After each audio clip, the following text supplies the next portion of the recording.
Hi everyone. LKG এবং nursery বাচ্চাদের কিভাবে আপনারা প্রথমে শেখাবেন।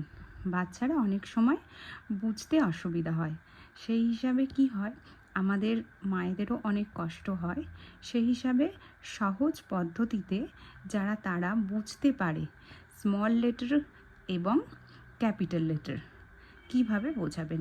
অনেক সময় আমরা কি করে থাকি, প্রথমে ক্যাপিটাল লেটারে তাদের শিখিয়ে রাখি, প্রথম A to Z, আবার A to Z স্মল লেটারে শেখাতে চাই। কিন্তু সেই ক্ষেত্রে আমরা যদি প্রথমেই এই A for Apple, A for Apple, আমরা যদি সেই ক্ষেত্রে ক্যাপিটাল লেটার এবং পাশে স্মল লেটার লিখে তাদের শেখাই এবং তাদের লিখতে বলি, তাহলে কিন্তু অনেকটা সহজ হবে। তারা কিন্তু প্রথমেই এটা লিখতে পারবে না।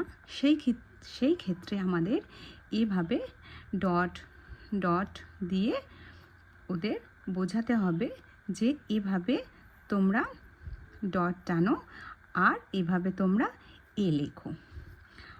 আর পাশে স্মল লেটার আপনারা এভাবে সার্কেল করে দেবেন ডট ডট করে, আর ওরা তখন সেভাবে সার্কেল এই ডটের উপরে করবে এবং তারা স্মল লেটার এ এবং ক্যাপিটাল লেটার এ লেখা প্র্যাকটিস করবে। এভাবে প্রত্যেকটা করতে হবে। A to Z, A for apple, A for apple, B for ball, B for ball।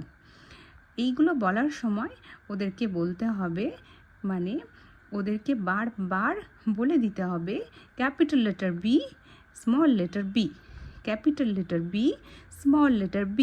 তাহলে খুব সহজেই কিন্তু তারা তাড়াতাড়ি শিখে যেতে পারে। এভাবে প্রত্যেকটা A to Z অবধি একদম শেখাতে হবে। আশা করি বাচ্চারা তাড়াতাড়ি সেটা শিখতে পারবে এবং তাদের ভালোও লাগবে। নেক্সট কি করতে হবে, এই রকম প্যাটার্ন করে দিতে হবে এবং তারা এটার উপর দিয়ে সেটা স্ট্রেস করবে। তাহলে বাচ্চাদের তাড়াতাড়ি শিখতে অসুবিধা হবে না।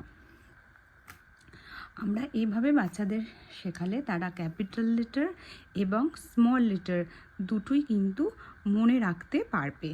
অনেক সময় বাচ্চারা ক্যাপিটাল এবং স্মল লেটার একটু গুলিয়ে ফেলে, কিন্তু এইভাবে বাচ্চাদের শেখালে কিন্তু তারা মনে রাখতে পারবে।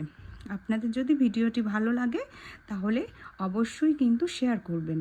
আর আমি চেষ্টা করব এলকেজি ক্লাস কিংবা নার্সারি ক্লাসের যা যা রয়েছে পড়াশোনার বিষয়ে, কিভাবে শেখানো হয়, প্রথমটা কিভাবে শিখতে হবে, সেইগুলো চেষ্টা করব আপনাদের জানানোর। আশা করি এই ভিডিওটা আপনাদের ভালো লাগবে এবং এই ভিডিওটা আপনাদের কিন্তু কাজে লাগবে। ধন্যবাদ। আপনারা সকলে ভালো থাকুন। নমস্কার।